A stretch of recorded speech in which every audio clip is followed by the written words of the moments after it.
নমস্কার বন্ধুরা, নবম শ্রেণীর প্রথম পর্যায়ক্রমিক মূল্যায়নের জন্য জীবনবিজ্ঞানের গুরুত্বপূর্ণ প্রশ্নগুলি দেখে নাও। প্রথম চ্যাপ্টার জীবন ও তার বৈচিত্র্য এর 2 নম্বরের প্রশ্নগুলি হলো উপচিতি বিপাক কাকে বলে, উদাহরণ দাও। অপচিতি বিপাক কাকে বলে, উদাহরণ দাও। জীব ও জড়ের পার্থক্য লেখো। কোয়াসারভেট কি, মাইক্রোস্ফিয়ার কাকে বলে, প্রোটোশেল বা প্রোটোবায়ন্ট কি, মহাকাশচারীরা মহাকাশযানে কেন এককোষী শৈবাল ক্লোরেলা রাখেন, কৃষিকার্যে আধুনিক জীববিদ্যার প্রয়োগের 2টি উদাহরণ দাও। ট্যাক্সোনমি কাকে বলে, ট্যাক্সোনমির উপাদানগুলি লেখো। ট্যাক্সোনমির 2টি গুরুত্ব লেখো। দ্বিপদ নামকরণ কাকে বলে, অগ্রাধিকার আইন কি, মনেরা রাজ্যের 2টি বৈশিষ্ট্য লেখো। ব্রায়োফাইটাকে কেন উদ্ভিদ জগতের উভচর বলা হয়, একবীজপত্রী ও দ্বিবীজপত্রী উদ্ভিদের পার্থক্য লেখো। এখানে বিষয়গুলি হলো বীজপত্র, পাতার শিরাবিন্যাস। Porifera, Annelida, Arthropoda, Mollusca, Echinodermata, Cnidaria, Ctenophora, উভচর ও সরীসৃপের বৈশিষ্ট্য ও উদাহরণ দাও। ভার্টিব্রাটার 2টি বৈশিষ্ট্য লেখো। হট ডাইলুটেড স্যুপ কি, লিনিয়ান হায়ারার্কি কি। এরপর 3 নম্বরের প্রশ্নগুলি দেখে নাও। দ্বিপদ নামকরণের নিয়মাবলীগুলি লেখো। জীবের 5টি রাজ্যের বৈশিষ্ট্য ও উদাহরণ। ব্যক্তবীজী ও গুপ্তবীজী উদ্ভিদের পার্থক্য লেখো। শৈবাল ও ব্রায়োফাইটার পার্থক্য লেখো। টেরিডোফাইটার 3টি শনাক্তকারী বৈশিষ্ট্য লেখো। কন্ড্রিকথিস ও অস্ট্রিকথিস শ্রেণীর পার্থক্য লেখো। অ্যাভিস বা পক্ষীর 3টি বৈশিষ্ট্য লেখো। কডাটার 3টি বৈশিষ্ট্য লেখো। চিকিৎসা বিজ্ঞানে আধুনিক জীববিদ্যার প্রয়োগ লেখো। ব্রায়োফাইটা ও টেরিডোফাইটার পার্থক্য লেখো।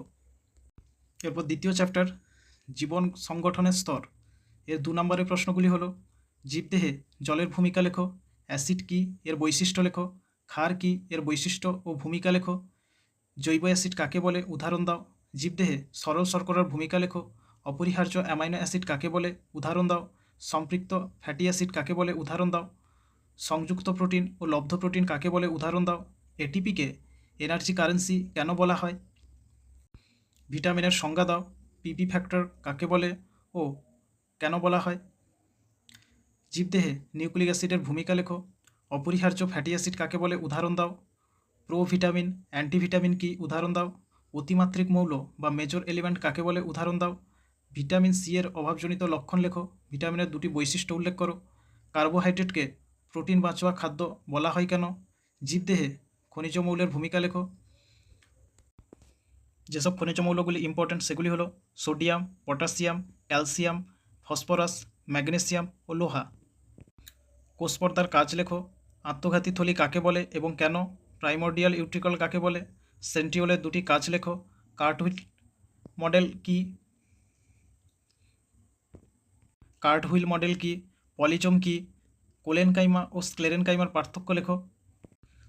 এবার 3 নম্বরের প্রশ্নগুলি দেখে নাও। জীবদেহে অ্যামাইনো অ্যাসিডের ভূমিকা লেখো। প্রোটিনের রাসায়নিক গঠন বর্ণনা করো। জীবদেহে প্রোটিন ও লিপিডের ভূমিকা লেখো। ভিটামিন এ, ডি ও ই এর রাসায়নিক নাম ও কাজ লেখো।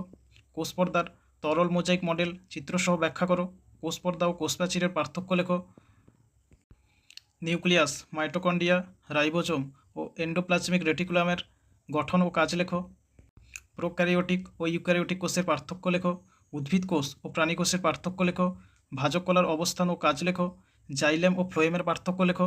যোগকলা, আবরণী কলা ও স্নায়ুকলার গঠন ও কাজ লেখো। অগ্নাশয়কে মিশ্রগ্রন্থি বলা হয় কেন। মানবদেহে এর ভূমিকা লেখো। যকৃৎ, বৃক্ক, প্লীহা, মস্তিষ্ক ও সুষুম্নাকাণ্ডের অবস্থান ও কাজ লেখো। তোমরা যে চিত্রগুলি প্র্যাকটিস করবে সেগুলি হলো কোষপর্দা, কোষপ্রাচীর, নিউক্লিয়াস, মাইটোকন্ড্রিয়া ও ক্লোরোপ্লাস্টের গঠন। বন্ধুরা, আজকের ভিডিও এই পর্যন্ত। যদি ভিডিওটি ভালো লাগে লাইক করো, কমেন্ট করো, শেয়ার করো এবং চ্যানেলটিকে সাবস্ক্রাইব করে দাও। ধন্যবাদ।